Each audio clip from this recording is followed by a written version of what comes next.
في الجزء اللي فات وقفنا لما ريما اللئيمة الجزمة القديمة وصلت لملك الجان وقدرت انها تقوله ان كريمة دي مجنونة وبيجيلها تهيؤات ان هي اللي شافت خيانة مرجانة مع بهلول الغول وحدفتها بالتفاحة وطلبت منه انه يحبسها في جزيرة النسيان. وفي المقابل ملك الجان وافق واداها جوهرة التاج بتاعه هدية وهي فضلت تدور على مكان في الأوضة بتاعتها علشان تخبيها فيه. ويلا بينا بقى نكمل باقي الحكاية. وبنشوف بعد كده لما الباب بيخبط وريما بتجري بسرعة علشان تخبي الجوهرة ومشكاح هو اللي بيروح يفتح الباب وبيلاقوا فاطمة عادي يعني. وبتروح ريما تقعد معاها هي وحليمة وتقطمهم ان اختهم كريمة مش موجودة وشكلها بتعمل حاجة مش عايزين نقولها وربنا يسترها على ولايانا يعني. وبتقول لهم كمان انتوا لازم تشتغلوا وتغزلوا وتجيبوا فلوس، انا مش هفضل اصرف عليكم من جيبي طول العمر. وبتسيبهم وبتمشي لانها فقدت الشغف منهم وزهقت فجأة. وبعد شوية بتكون حليمة قاعدة في البيت لوحدها وبتلاقي الباب بيخبط فبتروح تفتح وبتلاقيه مشكاح فبيقول لها هو محدش في البيت ولا ايه؟ فبتقول له انها لوحدها فبيقول لها طب شفتي العصفورة؟ ولما بتبص بيهجم عليها فبتقول له في ايه يا عم مشكاح؟ فبيقول لها انا مشكاح بس بحب الصبايا الملاح. وهي بتحاول تجري منه وبتفضل تصرخ لحد ما ريما بتوصل وبتعمل منه بطاطس محمرة وبتفضل تقول له يا راجل عيب عليك دول قد بناتك، هو انت ما عندكش دم؟ وبتضربه وبتطرده بره. مرات الاب الحربوقه رزق يا جماعه. المهم في الوقت ده بتكون كريمه بتحاول تتفاوض مع الحارس بتاع السجن بتاعها وعماله تعيط وتقوله انها مش مجنونه. فبيقول لها ما هو برضه يا انسانه ما فيش مجنون بيقول على نفسه مجنون. فبتقول له ايه انسانه دي؟ انا اسمي كريمه. وبتطلب منه انه يوصلها بالملك. فبيقول لها والله صعب جدا ده الملك بنفسه يعني. بصي انا ممكن اخدمك واخليكي تقابلي الامير زهران وهو يتصرف مع ابوه بقى. وبعدها بنروح لريما ومشكاح وهما بيتكلموا عن الخطه الشريره اللي هيعملوها الفتره اللي جايه. وبتقول له اوعى تجيب سيره لحد من البنات اني حبست كريمه في ارض الجان بدل ما اعملك بفتيك بس. وهما بيتكلموا الباب بيخبط ولما بيفتحوا بيلاقوا حليمه راجعه على البيت وبتقول لهم انها جابت العيش والزيت وجابت معاها عسل نحل. فبيقولوا لها ان العسل ده غالي وبيبقى نفسهم يعرفوا جابته منين. فبتقول لهم ان وهي ماشيه وقعت منها قطعه معدنيه ولما جريت علشان تجيبها لقت ان في بير متغطي ولما فتحت البير ده اتفاجئت ان في عسل كتير جدا. وطبعا واحده زي ريما عندها تراست ايشوز مع كل حاجه حواليها بتقول لها بت انت بتكدبي عليا يا بت،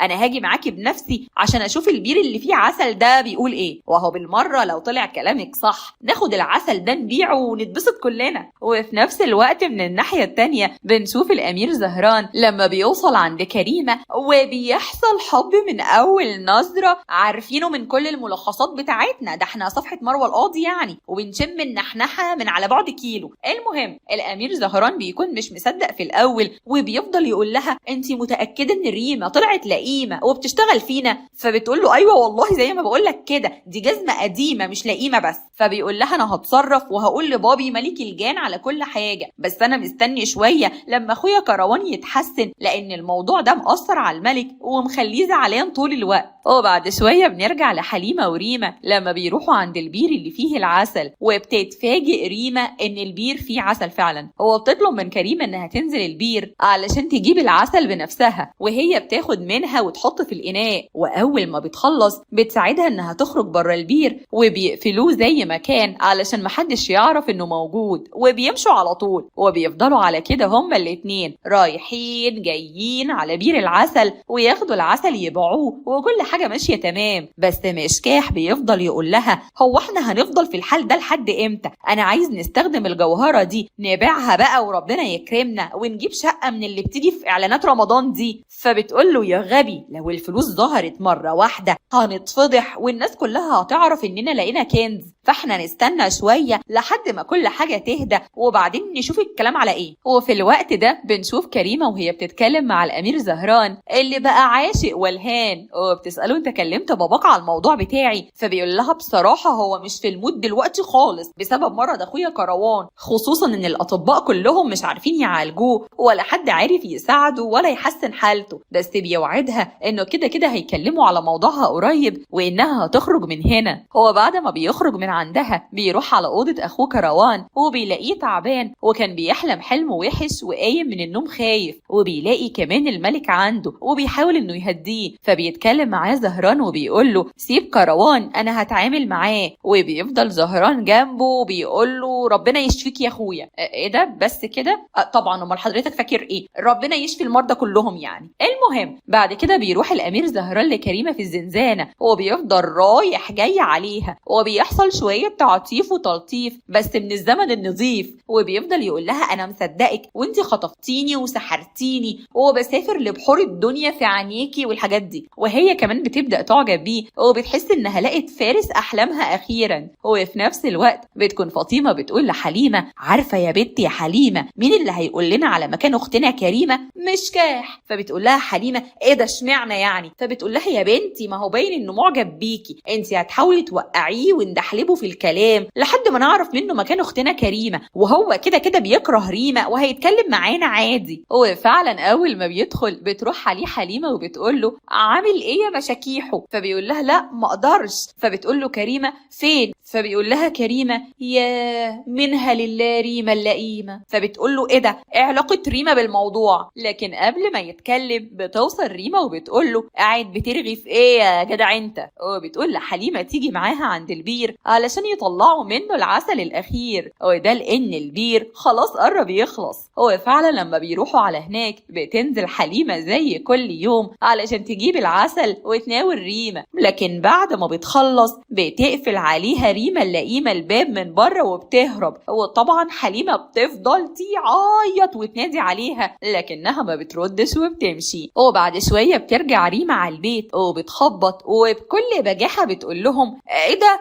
امال حليمة فين؟ فبيقولوا لها حليمة ايه؟ هي مش راحت معاكي؟ فبتقول لهم لا دي قالت انها تعبانة النهاردة وطلبت تروح لانها مش هتقدر تشيل الاناء بتاع العسل، وانا شلت العسل قدامك اهو وجيت بيه. وبتفضل تقول لهم كمان البنات عيارها فلت، كريمة تختفي الله اعلم فين، وكمان دلوقتي حليمة تختفي ومحدش يعرف مكانها. وبنشوف حليمة وهي في البير وعمالة تعيط وبتفضل ماشية لحد ما بتلاقي باب وليه قفل، وبالصدفة البحتة الغير مقصودة بالمرة الحمد لله القفل ده محطوط فيه المفتاح بتاعه. شوف يا اخي التساهيل. فبتفتح بالمفتاح عادي جدا وبتلاقي نفسها على البحر، فبتمشي شوية لحد ما بتلاقي كرسي ذهب فبتروح تتفرج عليه من قريب، لكن فجأة بيظهر مجموعة من الطيور وبيقربوا منها، والطيور دي بجرافيك رائع ومبهر بيتحولوا لبني ادمين، وبيكون معاهم الملكة ياسمين الملكة بتاعتهم. بس اول ما بتوصل على المكان ده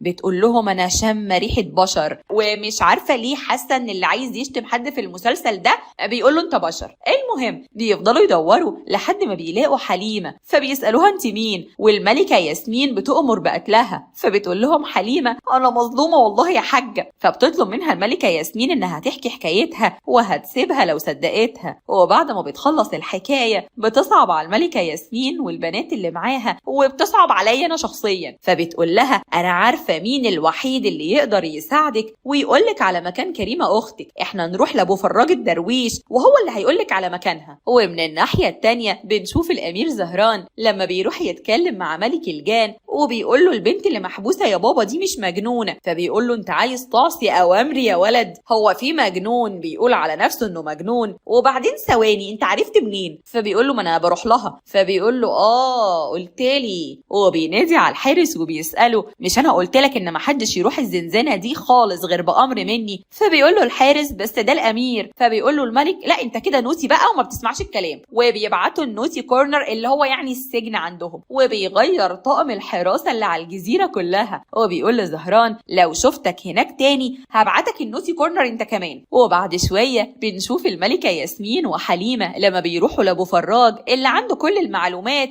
احسن من شات جي بي تي بنفسه، وبيقول لهم انا عارف كل حاجة وعارف مكان كريمة اختك وهساعدك تعرفي هي فين. وبيبدأ يعمل شوية شغل شعوذة وتركيبات والحاجات دي يعني. وبعدين بيشوف على المية المكان اللي موجود فيه كريمة وبيشوفها بيشوفها وهي بتتكلم مع زهران وهو بيقول لها ان ابوه قفش وقال محدش يفتح معايا الموضوع ده تاني. هو كمان بيعرفها ان ملك الجان متضايق بسبب ان اخوه كروان تعبان محدش عارف يعالجه، وده بسبب ان الملك اصدر قرار ان اللي هيعالج الامير كروان هياخد الجايزه اللي يطلبها، بس اللي هيفشل هيقطع راسه. او طبعا محدش عايز يخاطر ويروح يجرب يعالج الامير من الاساس لان مفيش اغلى من الراس. وبعد ما ابو فراج بيفرجهم على كل حاجه بيقول لحليمه انت اللي هتنقذي اختك، فبتقول له ازاي يا عم الدرويش؟ فبيقول لها الامير كروان عنده مرض نادر والمرض ده بيتعالج بنبات موجود في وادي الاعشاب والنباتات، انت هتروحي هناك وتجيبي النبات ده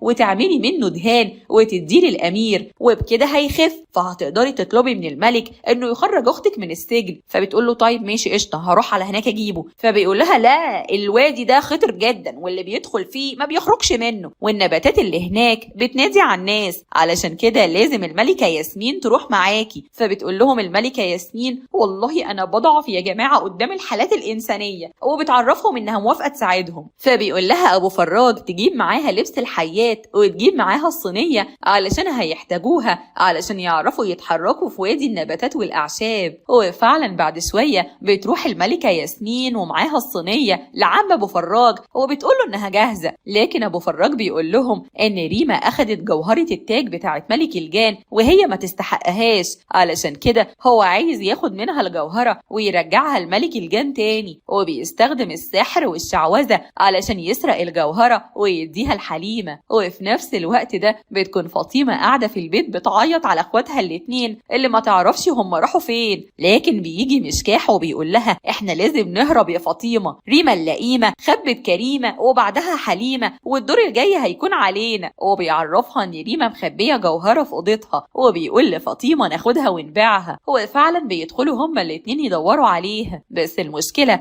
انهم بيلاقوا الجوهره مش موجوده، لكن مشكاح بيكون فاكر ان الجوهره مش موجوده لان ريما غيرت مكانها مثلا، لحد ما بتيجي ريما وبتشوفهم وبتجري تدور على الجوهره بنفسها وبتتفاجئ انها مش موجوده وملهاش اثر، علشان كده بتقول له انت اللي سرقتها يا مشكاح. بس مشكاح بيقول لها وربنا ما حصل، فبتقول له انها هتدور عليها ولو ما لقيتهاش هتدغدغ الدنيا. ومن الناحيه التانيه في نفس الوقت بنشوف حليمه والملكه ياسمين لما بيروحوا على وادي النباتات والاعشاب، والملكه ياسمين بتطلع على الصينيه، والله بتطلع على الصينيه وبيبدا حجمها يصغر، وبتتمشى هي وحليمه وبتحميها من انها ما تردش على النباتات اللي بتنادي عليها كل شويه دي، لحد ما بيلاقوا النبات اللي بيدوروا عليه. ولما بيرجعوا بيه لابو فراج بيدي حليمه الجوهره وبيعرفها تستخدم النبات ازاي، وبيبعتها عند ملك الجان علشان تعالج ابنه الامير كروان. ولما بتوصل بتكون متنكره في هيئه دكتور راجل، فبيقول له ملك الجان انت يا ابني متاكد انك هتقدر تعالج الامير كروان؟ فبتقول له حليمه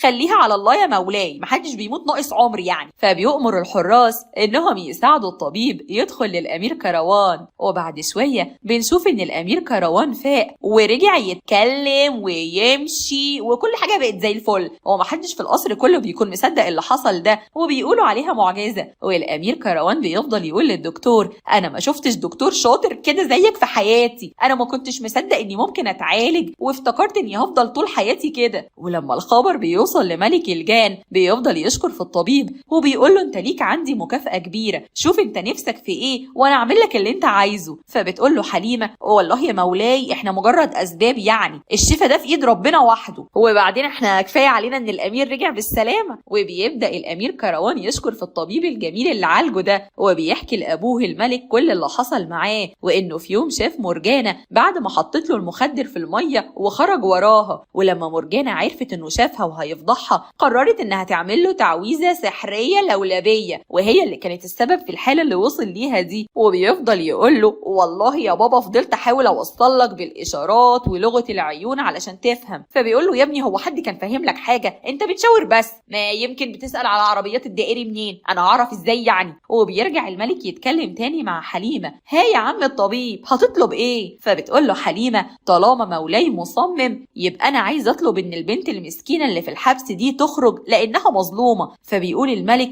مش ممكن، انت تقصد كريمة يا طبيب؟ فبيقول له ايوه هي يا ملك يا لعيب. فبيقول له الملك اللي انت تؤمر وانا اجيب. هو بيبعت يجيب كريمة، واول ما كريمة بتشوف الطبيب بتقول له اختي وبتحضنها. وساعتها الامير بيقول لا معلش يا جماعة ثانية واحدة نفهم، اختي مين معلش، انت مش راجل ولا ايه؟ فبتقول له حليمة ليه فندم، دي مش شتيمة انا فعلا مش راجل. فبيخلي الامير يشيل العمة من على شعر حليمة وبيخلي شعرها يطير. فبيقول ملك الجان انا كده فهمت الموضوع فيه اشتغالة، وانا وعهد الله ما هسكت الا لما اعرف ايه الحكاية. فبتقول له حليمة انا هحكي لك كل حاجة بس تديني الامان وتوعدني انك مش هتأذيني ولا تأذي اخواتي. فبيقول لها ان معاها الامان. هو بعد ما بتخلص الحكاية بيتضايق الملك وبيقول يا ريمة يا بنت اللئيمة بقى انا تأكليني البلوزة بالشكل ده. فبتروح حليمة وبتقول له شفت بقى يا مولاي، وبالمناسبة دي انا جبت لك الجوهرة بتاعتك اهو. فبيبص للجوهرة وبيقول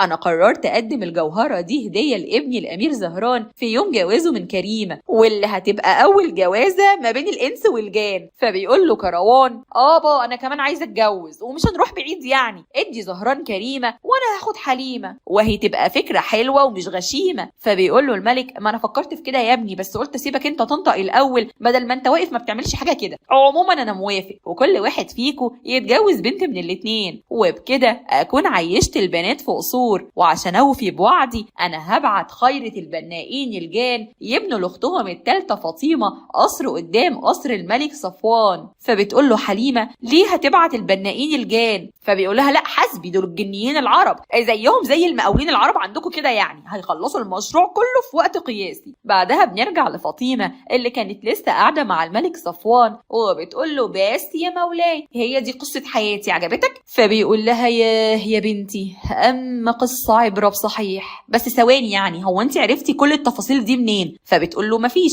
انا في يوم كنت قاعدة في البيت لوحدي واتفاجئت بابو فراج الدرويش جاي لي وبيقول لي ان اخواتي الاتنين بقوا كويسين وكل واحدة منهم جالها نصيبها وقدرها، وجه الدور عليا عشان انا كمان يجيلي قدري ونصيبي، وزي ما قال لي قبل كده ان نصيبي هيجيلي من الشباك واخدني من ايدي وحكالي كل الحكاية دي والحاجات اللي انا ما كنتش موجودة فيها. فبيقول الملك صفوان تصدقي يا بنتي انا اول ما شفتك وانا قلت عليكي طيبة وارتحت لك، بس انا دمي محروق من الولاية اللي اسمها ريمة دي، انا لازم اجيبها لحد هنا وحاسبها على كل اللي عملته ده، كفاية ان هي اللي قتلت ابوكي. وبيبعت مرجان الخادم مع مجموعة من الفرسان علشان يجيبوا ريمة من قفاها ويجوا. هو فعلا بيجيبوا ريمة، واول ما بتدخل بتفضل تقول له والله مظلومة يا سعادة السلطان، والبنت اللي قدامك دي بتعمل حاجات مش عايزة اقولها هي واخواتها علشان دي اعراض. فبيقول لها ما خلاص بقى كفاية كذب، احنا عرفنا كل حاجة، وبعدين فين جوزك مشكاح الا الله يحرقه مكان ما راح؟ فبتقول له مش عارفة والله يا مولاي. وفجأة بيظهر ابو فراج وبيقول لهم زي ما قلت لكم حكاية ريمة لازم تعرفوا نهاية مشكاح. هو بيقول لهم انه كان خايف من ريمة وكان عايز يجيب لها فلوس، فقرر انه يسرق كفن من واحد لسه مدفون زي ما هو طول عمره بيعمل يعني، بس المرة دي نزل القبر بعد ما الراجل اتدفن على طول وفضل مستخبي لحد ما الناس كلها مشيت. بس وهو بيسرق الكفن سمع صوت حد جاي عليه، واكتشف بعد كده انهم حانوتية، والحانوتي الكبير بتاعهم زعق لهم علشان ما قفلوش التربة كويس وخلاهم يجيبوا طوب واسمنت ويقفلوا عليه التربة. وفضل مشكاح ينادي ومحدش كان سامعه لحد ما مات في المكان اللي كان بيسرق فيه، وبعد ما بيخلص كلامه بيختفي. وساعتها بيقول الملك طب والله عقاب يستاهلوا العرة ده، وبيقول للجنود بتوعه عاقبوا ريمة بنفس طريقة مشكاح، وزي ما كانوا بيسرقوا مع بعض دلوقتي هيموتوا هما الاتنين زي بعض. وطبعا بتفضل ريمة تنادي وتقول مظلومة بريئة ما عملتش حاجة، لحد ما الحراس بياخدوها وبيمشوا. وبعد ما بيمشوا بيقول الملك انه موافق على جواز ابنه الامير وردان من فاطمة وهيعيشوا معاه في القصر. فبتقول فاطمة انها عايزة ترجع تعيش في بيت ابوها، فبيقول لها السلطان سهلة. هو بينادي على الجنود بتوعه وبيقول لهم هدوا البيت بتاع كعب الغزال وابنه مكانه قصر يعيش فيه الامير وردان والاميرة فاطمة. والسلطان بيقرر انه يعلن الاحتفالات في كل مكان احتفالا بجواز الامير وردان بفاطمة.